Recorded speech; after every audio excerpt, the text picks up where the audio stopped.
What's going on, ladies? Welcome back to another video. If you're new here, my name is Lion, and today I'm going to save you some time. Today I'm going to talk to you about the most important 5 first date tips. Let's get right into it. All right, so number one, and I'm going to start with a big one because I'm going to go against the grain. Now, I know for years we all assume that a first date is a dinner date on a weekend, right? We all have seen the same scenario over and over and over again in every romantic comedy, in every other movie, and every TV show. Well, I'm going to tell you today that this is probably not the thing that you want to be doing on your first date, and I'm going to tell you exactly why.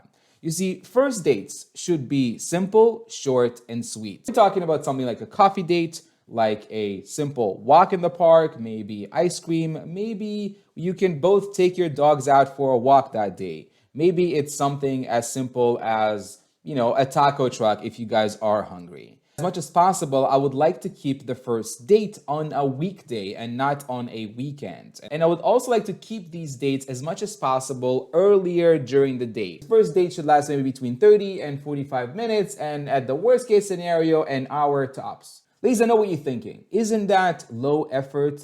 Wouldn't you want a man that is able to take you out on a fancy dinner? And the answer is sure, but not on the first date. You see, the reason why you want to do something simple, short, and sweet and cheap on the first date is because it keeps the expectations, right, very, very low, which is what you should be doing at these early stages of dating. You see, what you want to show the other person, as well as the type of energy that you want to embody, is someone, a woman who's high value, a woman who, has a full life going on, a woman who's busy. A weekend spot with you is something I, as a man, still need to earn through consistent effort and making sure that I align with the type of man that you want to attract. You have things going on. You might be dating other people, you have friends, you have family, you have a business, you have your career, all of those things. So when I try to ask you on a date, you would not just clear out your entire weekend. You're not going to, take Friday off so you can shop for a new outfit and get your nicest, sexiest dress out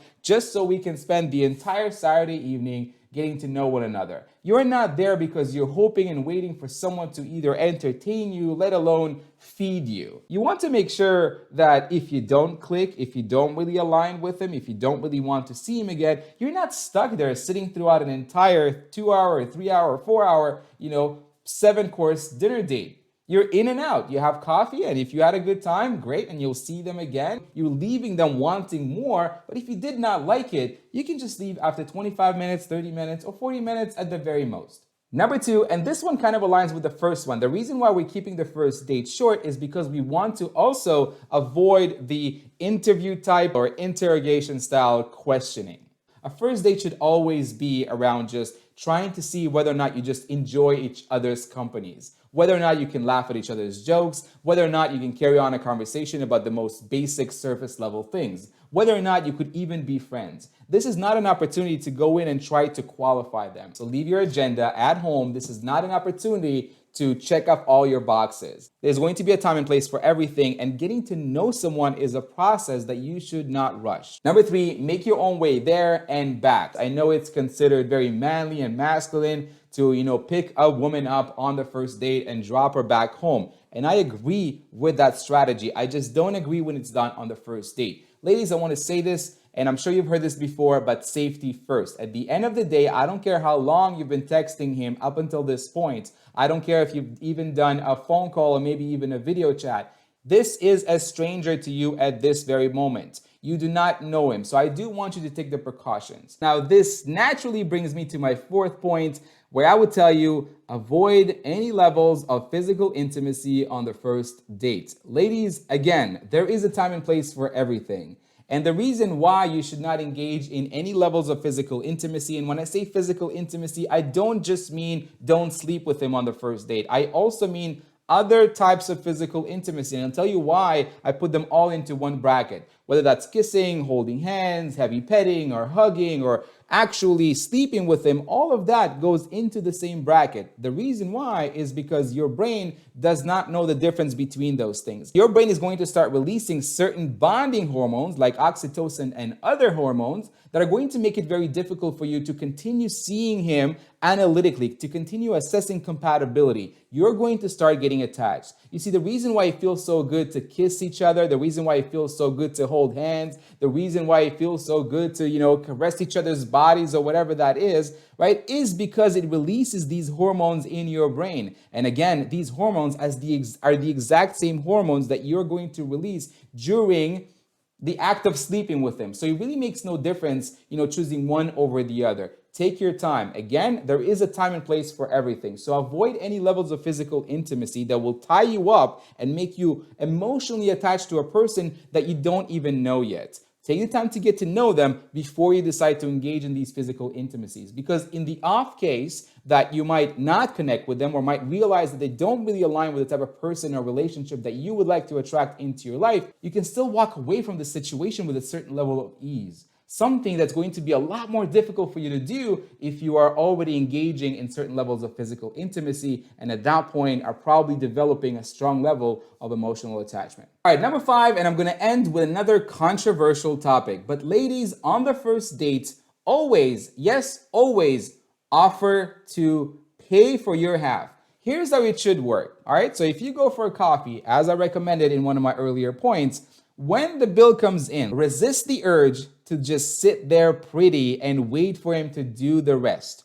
Although I, as a man, whether I had the most amazing date or the most terrible date, whether I want to see her again tomorrow or never want to see her again, I would still, as a man, pay for the entire bill every single time. However, that does not mean that I'm just expecting you to sit there and look pretty as I go through my wallet and I pay for that date. You see, while you're trying to find out whether or not I'm the right person for you, whether or not I have the, principles and the type of morals, right? And the type of values that you would like to attract in a man who's not only capable of taking care of himself, but also of a potential partner, right? I, as a man, also want to see that I am attracting the right partner. So I want to make sure that you are there on the date for the right reason. I'm also want to make sure that you as a woman are also high value, that you are not here just because this was a last minute opportunity for you to get fed or to be entertained, that you're here because you are truly also looking for an equal partner, that you are looking to attract the right type of man. And if you are taking the time to be here, it's because you want to be here, not because I'm just paying for your lunch or for your dinner. At the end of that date, when the bill comes in, as a man, will be pulling out my credit card and putting it on the table with the intention to pay for the whole thing, here's what I want you to do. I want you to, take your purse or your wallet from your pocket or whatever your purse is. As you're putting your hand in it, look him in the eye and say, hey, can you please let me know how much do I owe? I'll be more than happy to participate. You're not forcing your credit card over his. You're letting him know that you're here for the right reason, that there is no issue with you picking up your part of the bill. This kind of all aligns with that first point that you should keep the first dates rather short, simple, and cheap. We're not talking about splitting a $300 dinner date bill on that first date. By offering to pay, it's also a great way for you as a woman to test me as a man. You see, by offering to pay, you're paying close attention to my reaction. So this might go one of two ways. This might go the way you want it to go, which will tell you that I am probably the type of person that you want to continue investing in. So I might say, hey, I appreciate the offer. Thank you so much. However, I'll be more than happy to pay for the whole thing. I insist, let me do it. Now, in the off chance where I would say, oh, absolutely, I'll be happy if you pay the whole thing and just handed you the entire bill, you see, okay, so maybe it did cost you $5 or $10 or maybe even $20 at this point. But that money is an investment. It's an investment into knowing that there is probably no future with this man anymore.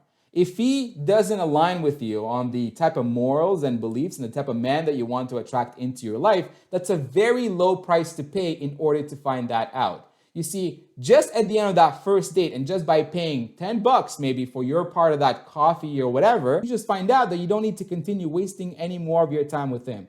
Again, look at it as a way, a great way, by the way, to test whether or not this person aligns with you. So again, this works both ways. I, as a man, am testing you and I want to see that you're here for the right reasons. And you as a woman are also testing me as a man to make sure I'm the type of guy and I'm the type of masculine man that you would like to attract into your life. And all that for the very low price of maybe a cup of coffee or maybe a couple of cups of coffee. Now, this brings me to the end of the video. Ladies, let me know in the comments, what are some other first date tips that you would like to share with other women watching this? Also, check out this video where I give you more no BS advice on dating and relationships, and I'll see you guys in my next video. Peace.